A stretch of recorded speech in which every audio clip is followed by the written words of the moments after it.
Good morning and welcome to Pinball Preparedness. Had to do that. So many of you guys like to compare this show to Tucker Carlson or to Paul Harvey, so I thought it'd be a fun way to start a Tuesday. All right. Redefining America. Yeah. Uh, back in 1831, George and Charles Merriam founded the G&C Merriam Company. In 1843, Noah Webster died, and G&C Merriam bought out the rights of the book, An American Dictionary in the American Language. So, for the last 191 years, the Merriam-Webster Dictionary has pretty much been the authority on definitions of words in the English language. Now, sure, there have been additions, there have been subtractions, words that aren't used anymore, whatever. I mean, in 1831, Google it was not a term. Now it is, okay? But, you go back, let's use the term gay. Go back, I don't know, 70 years. It used to mean happy. Okay, not anymore. Call somebody gay. You're not calling them happy anymore. But apparently in the 2020s, we have a new competitor to Merriam-Webster, and that's the Biden-Harris Dictionary. Now, you guys know they've already redefined the word victory. They've redefined the word or the number 81 million. Hell, they've even redefined the word woman, okay, but can't figure what that one is anyway. So the latest one that the Biden administration is redefining is the word recession. Okay. Now, recession means to go back. All right. A receding hairline. You're going bald. Okay. In economic terms, it means, or at least has since 1974, when the New York Times, a liberal newspaper, okay, published an article written by the commissioner of the Bureau of Labor Statistics by the name of Julius Shishkin, and they coined the definition of recession of one of which was 2 consecutive quarters of negative GDP growth. All right. So for nearly 50 years, the definition of recession in the United States has been 2 quarters of negative GDP growth, and nobody's argued with it, okay? Not Reagan when he went through his, not Bush when he went through his, not Bush 2/Obama when they went through theirs, but Joe needs a new definition of recession, all right? Yesterday, okay, so let me give you this. First off, day after tomorrow, second quarter GDP numbers come out. You can already tell that they're going to be bad because the White House is already out there spinning the fact that we need to change the definition of recession. Because remember, first quarter GDP numbers were down 1.5%, okay? If we have 2 quarters by the 1974 definition, that would be a recession. This is the White House's comment. Okay, this is yesterday. From the White House. While some maintain that 2 consecutive quarters of falling real GDP constitute a recession, not some, everybody, that is neither the official definition nor the way economists evaluate the state of the business cycle. It is unlikely that the decline in the GDP in the first quarter of this year, even if followed by another GDP decline in the second quarter, indicates a recession. Really? Okay.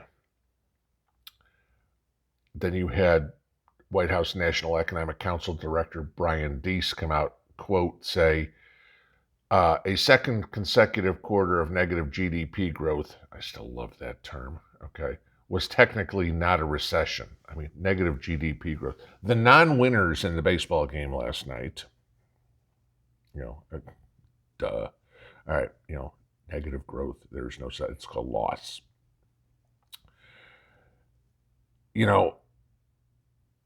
If you don't think we're in a recession, the only people in this country that can't think we're in a recession are the Biden White House, because personal responsibility for this White House is, the epitome of liberal thinking.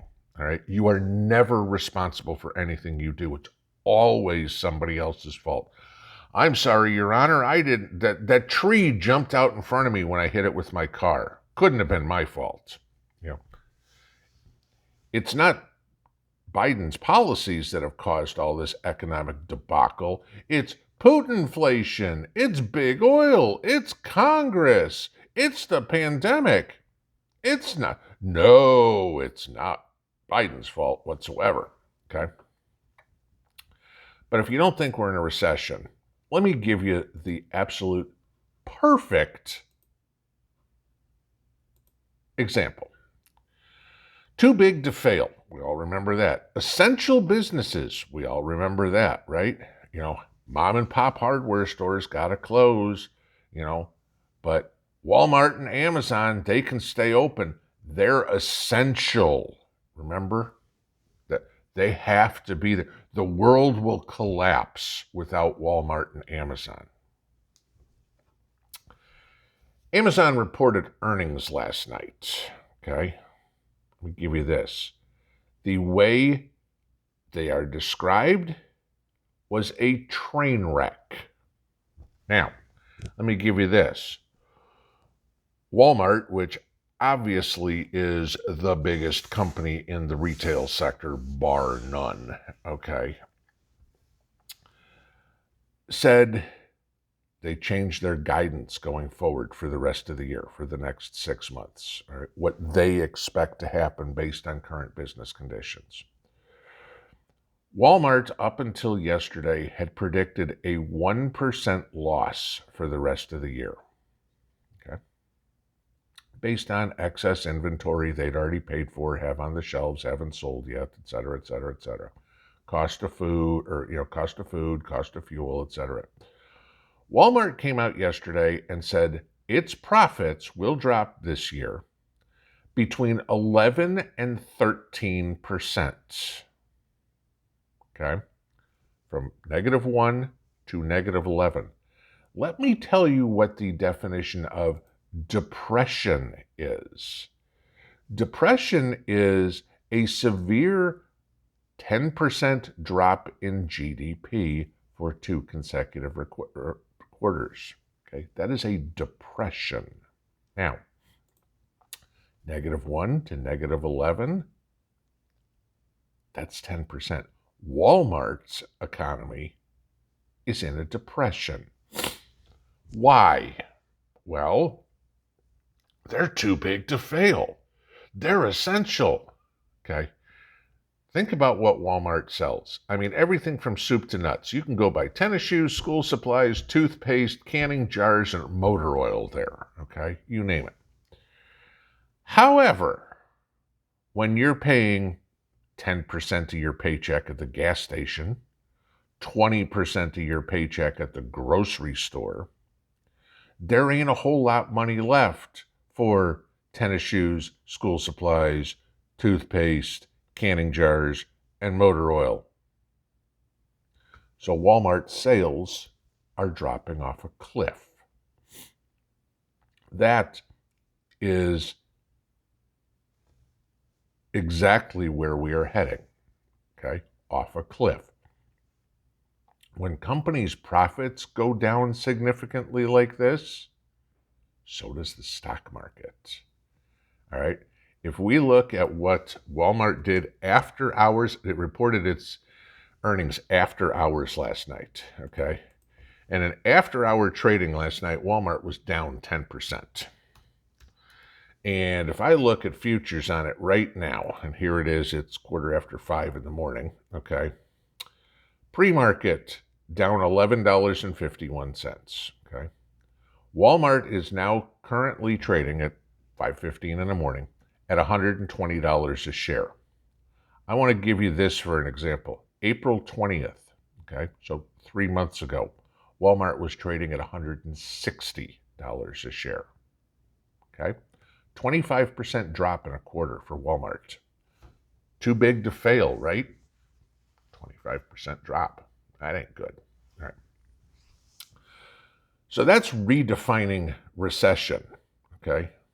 You know, I'm redefining going bald. I'm I'm hair challenged. Think about all that crap. All right. The only thing I want to see a recession of is a recession of our political control back to 45. That might be a good idea because things seem to be a hell lot better. You didn't like the mean tweets. That's fine, but you sure as hell like $2 gallon of gas, okay, or affordable food. But this will tell you. This is the last one. I'm going to close on this one. This will tell you how out of touch these two nincompoops are in the White House. Quote from the vice president, okay? Get this. There may be litigation by putting Roe versus Wade into law, but we will be in a much better position than to not do that. Listen, women are getting pregnant every day in America, and this is a real issue. Really, the real issue that we face in the United States is women getting pregnant? Cammie, I hate to tell you, I wish your mother would have thought about that. The world would have been a lot better place if your mother believed in abortion. Just saying. And that's the rest of the story.